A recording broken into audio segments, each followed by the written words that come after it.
Hey, we got a lot of stuff going on today, including we got some Italian pop from most of the 60s. Mario Abate, this is actually rare. Most of these are rare. Some of them are just scarce, but still. Marina Doris from 69. You're not going to find these anywhere. They're actually pretty hard to come by, but they're pretty awesome. Mario Trevi, Indifferente.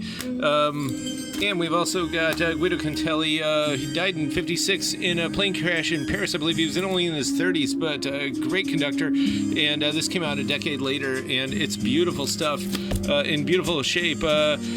Also, Roberto Morolo, this is rare from the late 50s, and some Alpine choral stuff, also very rare. Italian vocal pop compilations, and Ernesto Benino, he did a lot of jazz standards back in the day, really good vocal stuff, and some more Italo pop comps. This Primo Amore, First Love by the Teen Space Agers. The Teenagers, it's cool Italian teen pop, and they're about, I believe, 14 members of the band. They had a real cool sound if you're into that 60s teen pop, groovy rock sound. And Milva, Europop, basically, and some more compilations. This is rare Italian dance stuff. And Laura Massey, if you are into Manhattan Transfers, that she was part of that until a car crash, and then did her own solo thing. Larry Carlton, some really cool Weather Channel stuff, and also Wyndham Hill. We do have a lot of new age stuff from the 80s coming in lately, and June Christie, Nicolai Larson, some great yacht stuff, and Old English madrigals and folk songs. A lot of these madrigals came from 14th century Italy,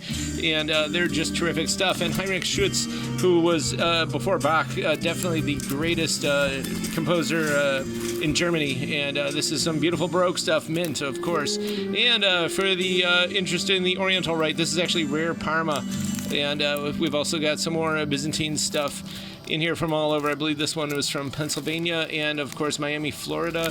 And Joan Armatrading, she was also a guitarist, kind of a mix of soft rock and soft soul. And Ben Andrews, pretty rare country blues. It's signed, it was from the mid 80s.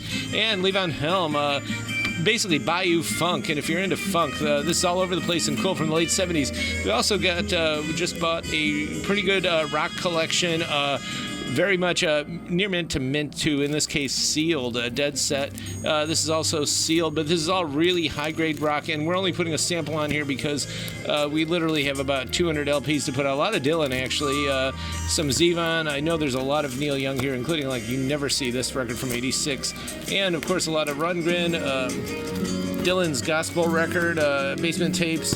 And again, these have been played very little, if at all. This is some really cool folk rock from 78. And the band here is It's a Beautiful Day. I always thought the cover art made it kind of opposite. The name of the record is Marrying Maiden. Shauna from New Zealand. Shauna Lang, this is synth pop from 87. That one never comes around. Got Fleetwood Mac. Oh, this actually, Joni Mitchell, is a misprint from 77. Jacksonville Press. The numbers have been reversed on here, but it is pretty collectible and cool.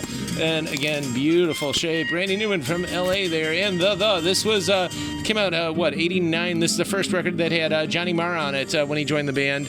And what else is they did a song, The Beaten Generation, which is pretty cool. And some folk stuff here. Tom Rush, we've got a lot of his records. I know there's a few more in there. Some more Steely Dan as well.